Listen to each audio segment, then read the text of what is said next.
उच्ची उथों के इलाके का बड़ा मशहूर खिडारी होया है। सो फकरां दी धरती है। इधरले पासे हुण पता लगूगा भी इहदे वांगू रियाज मियाणा पाकिस्तान दा फखरे कौम किड्डा खिडारी रहा है।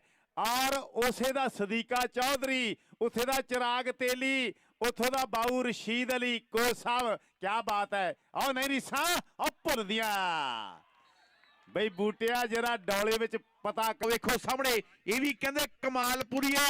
ਗੁਲਾਮ ਆਬਾਦ ਬੱਟ ਦਾ ਭਾਣਜਾ ਖੇਡ ਮੈਦਾਨ ਦੇ ਵਿੱਚ ਕਬੱਡੀ ਪਾ ਰਿਹਾ ਹੈ। ਕਦੇ ਜੰਜੂਏ ਦੀਆਂ, ਕਦੇ ਅਮੀਨ ਜੱਟ ਦੀਆਂ, ਕਦੇ ਰਾਸ਼ਿਦ ਦੀਆਂ ਗੱਲਾਂ ਹੋਈਆਂ ਮੇਰੇ ਮਿੱਤਰੋ। ਪਰ ਦੂਸਰੇ ਪਾਸੇ ਹੁਣ ਵੇਖਦਾ ਕਹਿੰਦੇ ਚੰਡੀਗੜ੍ਹੀਆਂ ਅੱਖਾਂ, ਚਮਕੌਰ ਸਾਹਿਬੀਆਂ ਅੱਖਾਂ ਜਾਂ ਰੋਪੜੀਆਂ ਅੱਖਾਂ। ਕਹਿੰਦੇ ਵੀ ਰੋਪੜ ਦੇ ਜਿੰਦੇ ਮਸ਼ਹੂਰ, ਲਹਿੰਦੇ ਪੰਜਾਬ 'ਚ ਸਿਆਲਕੋਟ ਦੇ ਜਿੰਦੇ ਮਸ਼ਹੂਰ।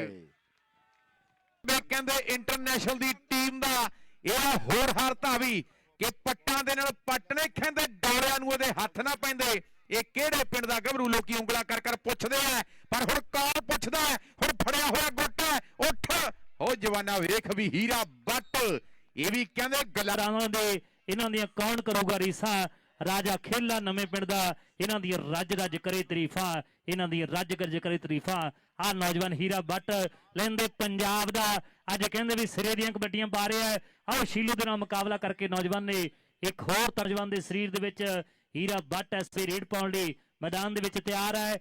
चार जाफरी सामने गुरमुख गोखे अटवाल दे चार जिहड़े नौजवान इन तैयारी दे विच है। आओ चौहान दे विच वेखदे भी किहड़ा खिडारी यादा सरपंच एक जोर दे नाल रोकण दा यतन कीता है, पर धावी